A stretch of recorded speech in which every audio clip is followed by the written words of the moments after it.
I would say, I don't think this first one counts as a trend yet, but maybe if we say it enough, it'll become true. I'm starting to hear more nonprofits talk about creating generalists among their fundraising teams.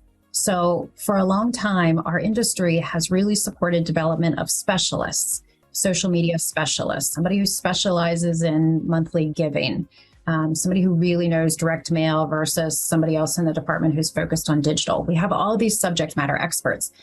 And it's great when you put all of those together as a team and everybody brings their particular expertise and you have all these little pieces make a complete puzzle.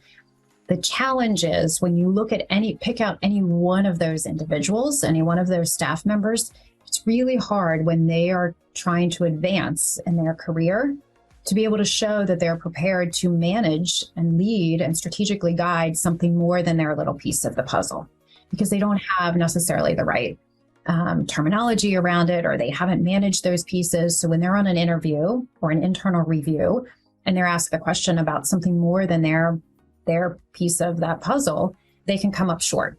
And it's such a disservice to our industry that we have these great subject matter experts, and yet we're not necessarily raising up people who are really ready to take on management of a whole department, for example, or a much larger team or a bigger strategy.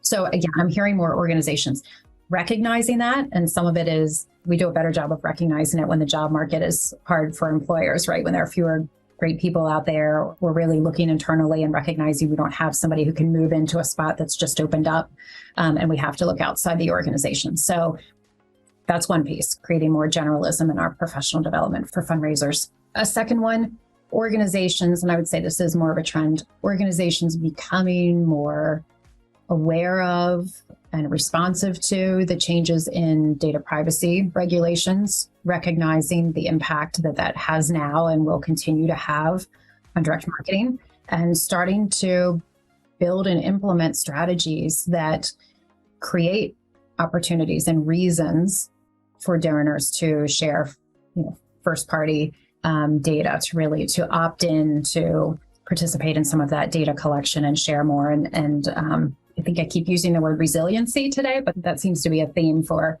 our industry right now. So add that as some awareness and reaction to data privacy changes and consumer privacy concerns.